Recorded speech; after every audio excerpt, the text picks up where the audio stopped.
नमस्कार किसान भाइयों।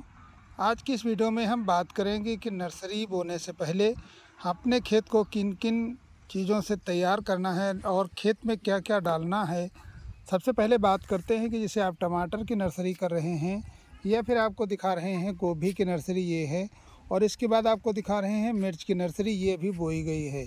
यानी मिर्च की नर्सरी भी आप देख सकते हैं, मिर्च की नर्सरी भी बनाई गई है। तो नर्सरी बनाने से पहले यानी बीज बोने से पहले हमें खेत की अच्छी तरीके से तैयारी करना है। और खेत की तैयारी करते समय हमें कौन सी नीचे से उर्वरक के तौर पे यानी खाद के तौर पे डालना है।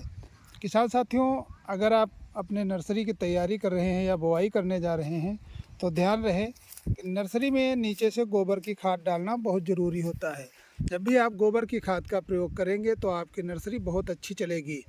गोबर की खाद डालने से पहले हमें गोबर की खाद में क्या मिलाना है ताकि हमारे पौधे में जो गोबर की खाद नीचे से पड़ रही है उसमें किसी प्रकार का फंगस का अटैक ना हो।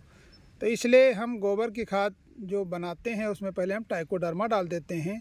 और ट्राइकोडर्मा डालने के बाद से वो हमारी खाद जब तैयार हो जाती है, कम से कम 10 या 12 दिन के बाद उसी खाद को अपने खेत में हम मिला लेते हैं। और खाद जब खेत में डालते हैं उसके बाद अच्छे तरीके से जुताई करने के बाद बहुत मिट्टी को मुलायम भुरभुरा बना लेते हैं। मिट्टी को मुलायम और भुरभुरा बनाने के बाद उसमें जैसे कि आप देख रहे हैं इस तरीके के कुछ लाइनें बनाई जाती हैं। और आपको दिखाएंगे कि छोटी छोटी क्यारियाँ, जैसे कि इसमें देख रहे हैं आप, छोटी छोटी क्यारियाँ बनाई जाती हैं। छोटी छोटी क्यारियाँ बनाई जाने के बाद उसमें एक लोहे की राड के माध्यम से ये जो आप लाइन देख रहे हैं लाइन को बनाते हैं। उसके बाद उसमें एक एक बीज को रखते चले जाते हैं। जब बीज को रखते हैं उसके बाद में उसमें गोबर की जो खाद हमारे शेष बची हुई है उसे खूब बारीक किसी जो है उस छन्ने से छान देते हैं। लोहे का एक छन्ना आता है जिससे बहुत सारे किसान भाई बालू और ये अपना मोरंग वगैरह चालते हैं। उसी से छानने के बाद हम इस गोबर को, जो महीन खाद है, ये खाद इसमें ऊपर से बीज बोने के बाद ढक देते हैं। बीज बोने के बाद जब हम ढकते हैं, इससे हमारी नर्सरी में जो है बीज पड़ा है वो आसानी से जामने में मदद करेगा। और इसके बाद धीरे धीरे पानी का स्प्रे करते हैं। और जैसे कि आपको दिखा रहे हैं इस तरीके से आपको हम दिखाएंगे। जैसे मिर्च की नर्सरी बन रही है, इसमें पुआल आप देख रहे हैं, धान का पुआल पड़ा हुआ है। इससे धूप का अटैक नहीं होगा सीधे तौर पे। और इसे हर रोज़ शाम को हम पानी से भिगो देते हैं ताकि हमारा जो ये नर्सरी है बीज जो है इसको कंटिन्यू नमी बनी रहे। इसमें जब नमी बराबर बनी रहेगी तो हमारा ये जो नर्सरी है बहुत अच्छी तरीके से जाम के तैयार होगा।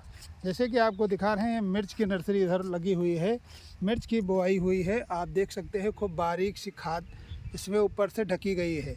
तो इस तरीके से अगर आप अपने खेत में नर्सरी बनाते हैं और इस तरीके से पुआल को ढक देते हैं, और ध्यान दे रहना कि जब हम अपने पुआल से ढकते हैं इसके बाद पानी की मात्रा कम न हो ताकि हमारे पौधे को नमी प्राप्त मिलती रहे। यानी जो बीज हमने डाला है जितने नमी मिलेगी उतने जल्दी हमारा बीज अंकुरित होगा। और बीज अंकुरित होने के बाद जब आपको लगे कि हमारा बीज निकल रहा है तो बीज को निकलते समय आप ध्यान दें, उसमें हल्का हल्का पहले स्प्रे कर दें। इसके बाद में शाम के टाइम नर्सरी से जो पुआल है उसे हटाना चाहिए। शाम के टाइम अगर आप नर्सरी से पुआल हटाते हैं तो जो पौधे हमारे निकल रहे होते हैं वो पौधे, रात का मौसम ठंडा होता है और ठंडे मौसम में वो सीधे खड़े हो जाएंगे। इसके बाद हल्का हल्का जब तक के धूप लगेगी तब तक पौधा अपना खड़ा हो जाएगा और वो आराम से धीरे धीरे निकलता रहेगा। तो इस तरीके से, इस विधि से आप नर्सरी की तैयारी करें और नर्सरी को इस लाइन से बोएं। और लाइन से बोने के बाद तुरंत गोबर की खाद से ढक दें। ढकने के बाद आपको पुआल या किसी चीज़ से ढकना है ताकि अपने नर्सरी में जो है पानी डालें तो सीधा धूप का असर ना आए। इस तरीके से आप नर्सरी को बेहतर ढंग से तैयार कर सकते हैं। और कभी कभी देखा जाता है कि नर्सरी में फंगस का अटैक बहुत होता है, यानी जड़ सड़न या तना सड़न की दिक्कत आ जाती है। इसमें एजाक्सिस्ट्रोबिन और टेबाकोनाजोल जो फार्मूला आता है उसको ले लीजिए और 2 लीटर पानी में 1 ml दवा मिलाइए। बहुत हल्का सा डोज रहेगा और इसको आप आसानी से स्प्रे कर सकते हैं। स्प्रे करने के बाद आप देख सकते हैं कि आपकी नर्सरी बहुत बेहतर ढंग से तैयार होगी। तो इस तरीके से आप अपनी खेती में नर्सरी की तैयारी करते रहें। और नर्सरी जब भी आपकी तैयार हो उसका विशेष तौर पर ध्यान रखना है कि इसमें कोई किसी प्रकार का रोग तो नहीं लग रहा है। अगर कोई दिक्कत नहीं आ रही है तो उसमें कोई दवा की ज़रूरत नहीं है। अगर कोई समस्या आ रही है तो आप